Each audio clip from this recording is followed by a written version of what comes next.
Lizzy ọmọlọ́mọ láàrin èrò o ti gbọ́n tiẹ̀ ọmọlọ́mọ mo mà tún láìkí pattern tó tún fẹ́ mú wọlé ọlọ́run sórí at this point torí tó bá yá sí ẹ̀rọ máa sọ pé kí ni mò ń congratulate ẹ̀ fún ẹ jẹ́ ẹ máa kí kú oríire ọmọ tó bá ṣiṣẹ́ déédéé ó yẹ kó lásìkò gbádùn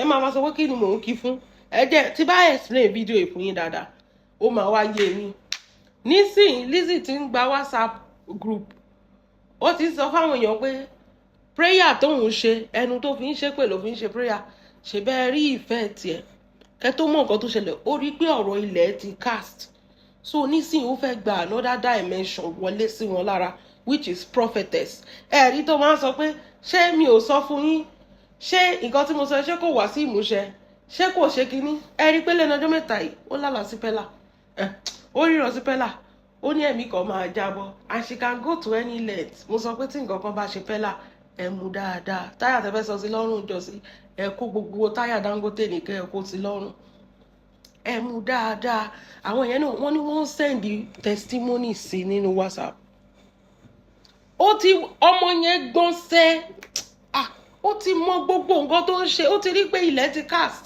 kò sẹ́nibọ̀dì tó fẹ́ ra lẹ̀ mọ́ ó wá fẹ́ mú lọ sí ṣó ti yẹn the other dimension ṣẹ́dẹ̀ mọ̀ pé iṣẹ́ Ọlọ́run àwa má rí dì ní wọ́n tú díẹ̀ wọ́n yẹ̀ díẹ̀ wò ó ti ń gba testimony it all happen in our show today ẹ lọ wò ó náà ó ti ń gba testimony táwọn èèyàn ti sọ pé because you said this because of you I've already started doing this ó ní kẹ́ tó ó pé tó bá tẹ̀lé òun kó tó má rí ṣe ó máa pẹ́ á jẹ́ pé àfọwọ́fà ẹ̀ ni what does that mean ó ti ń mu sí wọn lórí díẹ̀díẹ̀ ó ti ń sọ bíi pé òun mọ nǹkan jù wọ́n lọ àwọn yẹn náà dẹ̀ ti ń send testimony see let me tell you one thing you don't understand ní pé ṣẹ́rí Ọlọ́run ọkàn lọ́lọ́run ọkàn kò dẹ̀ múṣẹ́ ẹ̀ dáadáa tó bá ọmọ tó bá ṣiṣẹ́ déédéé alásìkò gbádùn tó bá ṣiṣẹ́ débẹ̀ wàá rí result there is no magic in anything wọn ò ní ìdá tí gbé tọwọ́ bòbò gbé ọwọ́ lé ẹ lórí kó tó rí àánú Ọlọ́run ó ṣiṣẹ́ ni ó lè jókòó sí kó expect kí Ọlọ́run sọ̀kalẹ̀ látòkè kó wá máa bẹ́ẹ̀ clear bills ẹ̀ kò possible God doesn't work like that God is not a magician ìwọ ló máa ṣiṣẹ́ tó máa clear bills ẹ̀ these people are already sending out messages àwọn messages tó ń send sí yẹn ló máa compile ẹ kúkú mọ̀ pé ọmọ yẹn ráyè ó ráyè dáadáa nǹkan tó máa compile nìyẹn tó máa fi bẹ̀rẹ̀ ministry job ẹ̀ ẹ lọ wo pattern tó tún lóhùn sìn ẹ má kàn máa gbórí ọ̀bọ̀dá ẹ wo pattern tí Lizzy ń lóhùn sìn ọmọ yẹn gbọ́n tinú títa ìjàpá ọlọ́gbọ́n ẹ̀wẹ́ ni ìjàpá ọlọ́gbọ́n ẹ̀wẹ́ ni wọn ò ra California mọ́ ìyẹn ti cast ìyẹn ti lọ nìyẹn ìyẹn ti lọ the new tactics nsìn ó ti sọ̀rọ̀ ẹ̀ di prophetess ó ti ń gba wọ́n ti ń sẹ́ǹdì ẹ̀ sí àwọn mama nǹkan tẹ́ sọ yìí ó máa ṣẹlẹ̀ lóòótọ́ látìgbà tí wọ́n ti ń tẹ̀lé yín tẹ́ bá rí ọ̀rọ̀ ẹ̀ sìn tẹ́ bá ń follow flow ọ̀rọ̀ ẹ̀ sìn ẹ máa understand pé ó ti ń gbé ànádá kínní gbogbo èèyàn tó ti ṣe fàyàwọ́ rí kí ni ò tí ì ṣe rí ó ti jalè inú ìdúmọ̀tà ó ti ta California tí ó exist ṣé tó bá sọ pé òun fọwọ́ mú iṣẹ́ Ọlọ́run ẹ wo báwọn obìnrin olóṣó ṣe máa ń ṣe tán bá ti ná gbàrà náà gbòòrò tán tí ọjà ti bàjẹ́ àwọn àlọ́jọ́ iná nǹkan tó ń ṣẹlẹ̀ lọ́wọ́lọ́wọ́ sí ni nǹkan tó ń ṣẹlẹ̀ lọ́wọ́lọ́wọ́ sí nìyẹn ó ti ná gbàrà ó ti cast everywhere gbogbo èèyàn ti cast ó ti rí pé kò sí nǹkan kan mọ́ ó ti wá ṣe kí ni ó ti ṣẹlẹ̀ wọ́n pé iṣẹ́ Ọlọ́run àwọn ọ̀dẹ̀ wọn kàn máa tẹ̀lé ni wọn ò ní lè question ẹ̀ so wọ́n máa lo opportunity yẹn láti máa ṣe kí ni stop ó sì máa kọ́ another mansion tó máa tóbi jù yẹn lọ so ẹ̀yin tẹ̀sí ń sọ pé owó ló gbà tó fi kọ́ ilé ẹ wá rí i pé gbogbo nǹkan tẹ́lòmíì ó máa strip èèyàn míì naked báyìí kó tó kọ́ mi ọmọbìnrin yẹn plan ní 5 years ó ti tètè yẹn execute ẹ̀ lẹ́ni nísìnyí ó ti yẹn execute ẹ̀ pàápàá plan ní 10 years ó ti yẹn execute bó ṣe máa tó ṣẹ́yìn sí wọn lórí nìyẹn bó ṣe máa tó ṣẹ́yìn sí wọn ló ṣẹlẹ̀ pé múmu ni wọ́n tó bá tún kọ́ mi àtún congratulate wọn tí ò bá bàjẹ́ fún wọn ṣé mi lẹ́fẹ̀ẹ́ kó bàjẹ́ fún ni kò possible bó ṣe rí nìyẹn nígbà tó ń ṣe ti California tí gbogbo wọn tó ń send receipt tó ń já receipt fún ara wọn ṣe mọ̀ pé wọ́n ṣe fi gbé ọlọ́tẹ̀ ni wá ìgbà tó dé máa bá yá ara wọn jẹ́nsìn ṣé wọn ò fẹ́ dé ara wọn síta? ṣé wọn lọ máa wá blogger tó máa bá wọn gbowó wọn?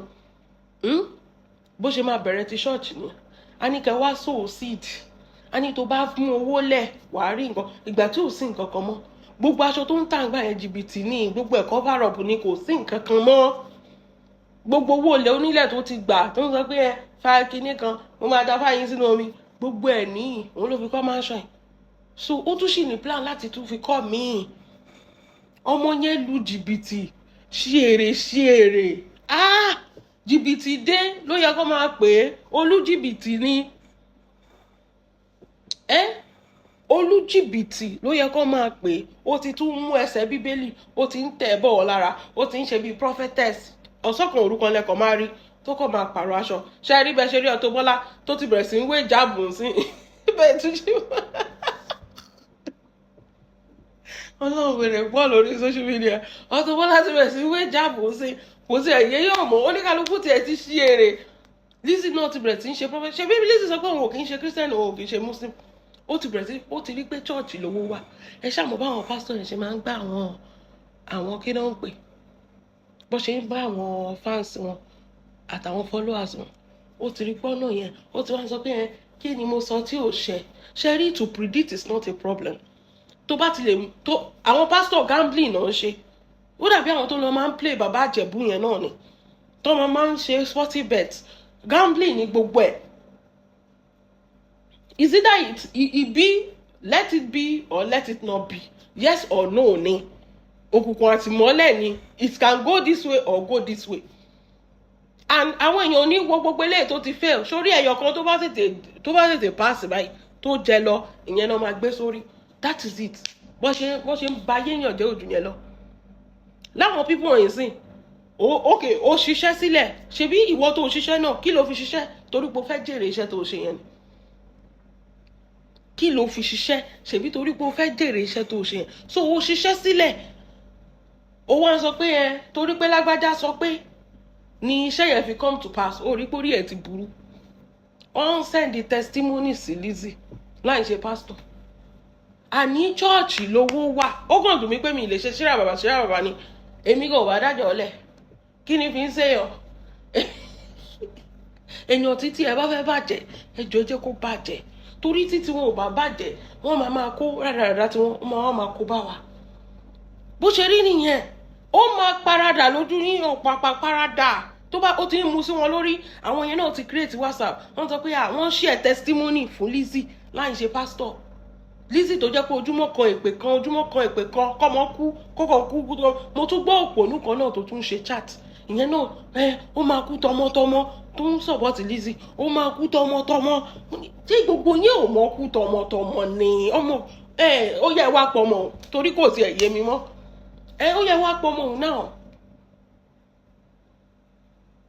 ojú yín lẹ́ẹ̀kan lọ́mọbìnrin yìí máa change ẹ̀ for everybody. a máa wò pé ọjọ́ kan ló máa drop Ìyábọ̀ Òjó tó bá ti rí pé òun ti tẹ̀ sí wọn lára dáadáa. ó kàn máa drop orúkọ Ìyábọ̀ báyìí, ó máa bẹ̀rẹ̀ iṣẹ́ ìránṣẹ́ ló bá parí. Bọ̀dá Láti ló máa kọrin bẹ́ẹ̀. ẹ kú mọ̀ pé kò síṣẹ́ tí ò fi ti Bọ̀dá Láti pẹ̀lú jákàn suit tó máa ń wọ̀ yìí. kò síṣẹ́ tí ọmọ yẹn ṣe rí gbogbo ọgbọ́n láti fi gbáyàn. Ọlọ́run jogún ẹ̀ fún ni. gbogbo ọgbọ́n láti fi wàá kó tọwọ́ ẹ̀ lẹ́ni. when you listen to her wàá máa, if you are not sound minded you will think she's telling the truth. nǹkan tí Lizzy burú sí nìyẹn. ṣe rí ẹnu ẹ̀, ó mọ̀ pé ẹnu Ọlọ́run fóun, so ó máa wá lò ó nílò tó jẹ́ pé ó fi máa bàtà àwọn kan jẹ́ kí tiẹ̀ lè dà. bílẹ̀ ayé dẹ̀ ṣe rí nìyẹn. tèèyàn kan gbọ́dọ̀ bàjẹ́ kó tó lè dá fún yàn kan. that is it. ó máa kọ́ mi now. she go build another one. ó ti bẹ̀rẹ̀ ìpilẹ̀ṣẹ̀ láti rí sí i. ó ní mo tètè call ẹ̀ out sí rẹ̀. ìpilẹ̀ṣẹ̀ pé ó fẹ́ ṣe prophetess, ó fẹ́ ṣe wòlíì tó ń ríran, ó fẹ́ gbaṣẹ́ ìránṣẹ́ all of a sudden torí ó mọ̀ pé ẹ máa mú offering àti tithe wá. ẹnu ẹ̀dẹ́ dùn gbogbo nǹkan tó wà nínú bíbélì tó fi ń gbowó ló máa Lizzy máa lo gbogbo ẹ̀. ó máa gba gbogbo nǹkan tó wà, ó máa gbọ́ wọn pẹ́. ṣèbí California lẹ ṣe rí, ṣèbí ẹ̀kan péré náà sanwó lẹ̀. ṣe rí eléyìí for the rest of their life náà máa sanwó fún. ó máa sọ fún yín pé Ọlọ́run ti fi hàn mí nǹkan kan báyìí for the rest of their life náà máa sanwó fún. ọmọ yẹn gbọ́n. Tẹ́ bá ń wá olè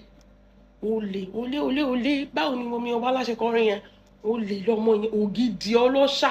Àwọn kan sọ pé ó ti gbébọn rí, mi ò tiẹ̀ lè dá òsì mi tó dé wípé kò gbébọn rí. Kọ́mọbìnrin wà kó jẹ́ pé ọgbọ́n àti bá tèèyàn jẹ́ gba gbogbo nǹkan téèyàn ní, gbogbo ọkọ tó ti fẹ́ náà ó báyé wọn jẹ́ ni. Èèyàn tó gbé lọ Canada ó báyé má yẹn jẹ́ ni.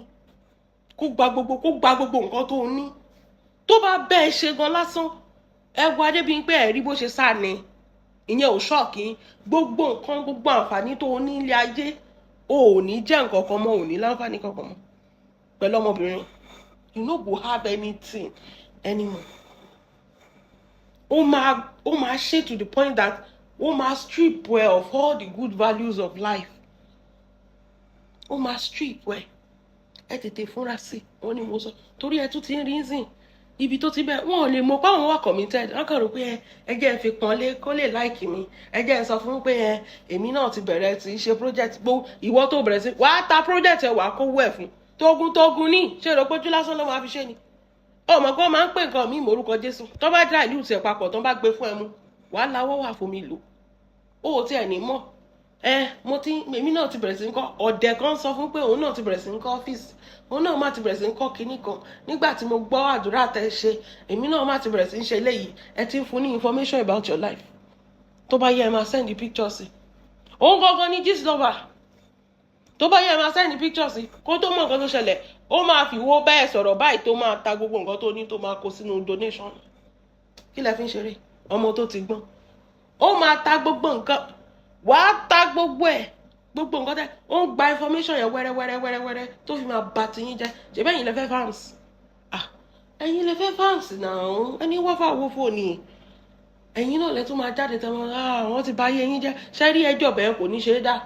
Bẹ́ẹ̀ ni kò dàbí California náà sọ pé ń gba gbogbo èèyàn. Sórí ẹjọ́ yẹn tó bá ti ní í ṣe pẹ̀lú religion ẹ fọwọ́ bò ni. Ó máa di iṣó inú ẹ̀kú tẹ́ ẹ máa fi ẹwù bẹ́ẹ̀ ṣe máa fi para nìyẹn. Ọkàn yín máa wá balẹ̀ pé gbogbo nǹkan tẹ́ ti ṣẹ́ fúnlé ayé yín wọ́n ti fi sàkámáǹdè wọ́n ti fi gbà á lọ́wọ́ yín. Bẹ́ẹ̀ ni wọ́n ti fi gbà á lọ́wọ́ yín torí pé ẹ fẹ́ fáǹsì celebrity kan ó ti ń tẹ̀ bọ́ yín lára ẹ ti create WhatsApp group ẹ ti ń send information yín. Mama ìgbà tẹ́ ẹ sọ kínní èmi náà rí kínní owó kan tí mo ti ń expect mo rí gbà wàá ṣeré lọ́ọ̀kì ẹ̀ pa. Ẹ kúkú gbọ́ tó sọ pé gbogbo ìjọ̀dá àwọn tó ń ralẹ̀ lọ́wọ́ àwọn tó ń ṣe gbogbo ẹ̀ tábà sọ pé ẹ̀yin tẹ̀ wá ní WhatsApp tẹ́ ẹ̀ ń send message sí gbogbo òṣèdá wọn ló sọ pé òun ti gbé yẹ̀wò ohun tó bá ralẹ̀ lọ́wọ́ òun máa ń gbé ṣẹ̀dá yín wò. So tábà sọ pé ìwọ tó ń sọ pé o ti rówó kan gbà especially ẹ̀yin tẹ̀ wá ní òyìnbó lọ́ọ̀kì ẹ̀ pa. Tó bá ti lọ́ọ̀kì ṣẹ̀dá ẹ̀ báyìí kó máa owó yẹn ò ní mọ bó ṣe máa ibi tó gbà wá ló máa gbà lọ ò ní mọ bó ṣe máa tán. Another tactics ọmọ yẹn gbọ́n sẹ́ ẹ gbàgbé ẹ gbà fún òun tó sọ fún àwọn tó kú wọn ní nǹkan kan ìgbà tó hàn bá yé aláyé jẹ́. Ìyábọ̀ ò ní nǹkan kan kò ní nǹkan kan kò wó pé kò bá tèèyàn jẹ́ torí pé ò fẹ́ dìde. Bọ̀ àǹtí tó ní gbogbo ayé ẹ sọ pé kó lọ búra nídìí kínní tí ayélálẹ̀ ò bá ní pọnmi sí níkù. Ẹ sọ pé gbogbo nǹkan tó ní kó lọ búra pé kì í ṣe ọ̀nà ẹ̀rú ló fi gba gbogbo ẹ̀. Ìgbà tí Ìyábọ̀ ò bá yéèyàn jẹ nǹkan tó ní ló tẹ́ lọ́rùn kò ta lẹ́ fèkì fáwọn èèyàn. So nǹkan tó ní ló ń wọ̀ kò dàbí ìwọ tó jẹ́ pé kó máa bà tèèyàn jẹ́ máa fi tú tí ẹ ṣe ni. Ìgbà táwọn yẹn náà kúkú gbọ́n àwọn náà ló máa rí bà tí wọ́n jẹ́. That is it. I'm going to congratulate her because iṣẹ́ takuntakun ni kì í ṣe nǹkan tó easy. That is it. Congratulations for the next one. Ó tún máa kọ́ mi tó máa jù yẹn lọ torí nǹkan tó fẹ́ ra wọlé yìí. Mo ń sọ fún yín sìn. Nǹkan tó fẹ́ ra wọlé yìí ó máa kọ́ ìmí. It go shock everybody. Ó máa kọ́ ìmí tó máa ju eléyìí lọ. Gbogbo yín máa shock pé California lè ṣèrè tẹ̀ ń kígbe. Ó máa báyé wọn jẹ́rẹ́gẹ́ ó ti ń gba information ó ti ń compile gbogbo ẹ̀ báyìí. Ẹ kú mọ̀ gbogbo ṣàṣọ mọ́ kò sí Àbújá mọ́ kò sí Azuma Rock mọ́ kò sí gbogbo nǹkan bẹ́ẹ̀ yẹn mọ́. Ó máa gba gbogbo ẹ̀ báyìí ó máa parí iṣẹ́ sí wọn lára ti ṣẹ̀dá wọn tọmọtọmọ tọkọtọkọ gbogbo yín lẹ máa wọṣẹ́ ṣèbẹ́ fẹ́ lọ máa fáǹsì ni ọmọ tó ti gbọ́n. I keep telling you people ọmọ yẹn gbogbo eléyìí tó ń ṣe yín lórí social media reverse psychology ló ń lò ó mọ̀ òun gangan ló ń ṣèkà tó ń parọ́ pé Ìyábọ̀ ló ń ṣèkà òun fún ara ẹ̀ ló ń ṣèkà òun gangan ní ọ̀dájú abiyamọ ló ń ṣèkà tó ń parọ́ pé Ìyábọ̀ ṣẹ̀wọ̀n Ìyábọ̀ ò ṣe nǹkan kan fún ó lo opportunity yẹn ó sọ̀rọ̀ ẹ̀ di victim láti fi gather sympathy.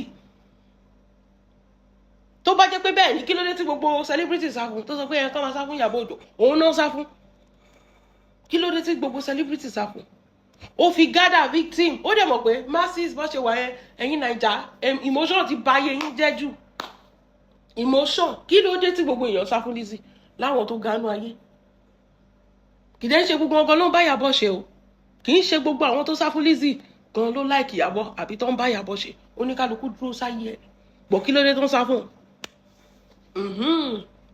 ọ̀rọ̀ tí pèsè jẹ́ àbí ẹ wò ẹ tí ì rí nǹkan kan wo carry on my dear báyé wọn jẹ́ báyé wọn jẹ́ àwọn ló wá bẹ́ẹ̀ ìwọ kọ́ ló lọ pè wọ́n bẹ́ẹ̀ ni no be them they want to farms àwọn ló wá bẹ́ẹ̀ àwọn ló fi lọ ẹ́ àkí ló máa ṣe sàrà àlélẹ́yìn náà wọ́n máa ní kó wá jẹ sàrà kan sọ pé ọjọ́ wọnú ni no ó dàbí ẹni pé kó sílẹ̀kùn lélẹ̀ Naija kí ẹran wá wọlé odidi ògúfe tó ní kíní tó wà òkè dáadáa làkẹ́ kó wọlé ó ní rárá tilẹ̀kùn ẹ kó yán kó ṣe gbogbo ẹ̀ sàrà wọlé dé nìyẹn báwọn ọmọ ìṣerí lójú Lizzy ni ẹran ni wọn ọmọ ẹran ó dìgbà tó bá báyé wọn jẹ́ kán tó kọ́gbọ́n ẹ fi ilẹ̀ ẹ jẹ́ kó bá tiwọn jẹ́ ẹ fi tí ò bá tiwọn jẹ́ báwo la ṣe fẹ́ analyse tí ò bá tiwọn jẹ́ ṣé tiyín ni kó wá bàjẹ́ ni ẹ fi ilẹ̀ ẹ jẹ́ kó bá tiwọn jẹ́ ẹ jẹ́ kó mo kàn ń já yín sí ni bó ṣe ń lọ kẹ́ tó mọ̀ nǹkan tó ṣẹlẹ̀ gbogbo ẹ máa change lórí social media ẹ̀yin ẹ máa wò.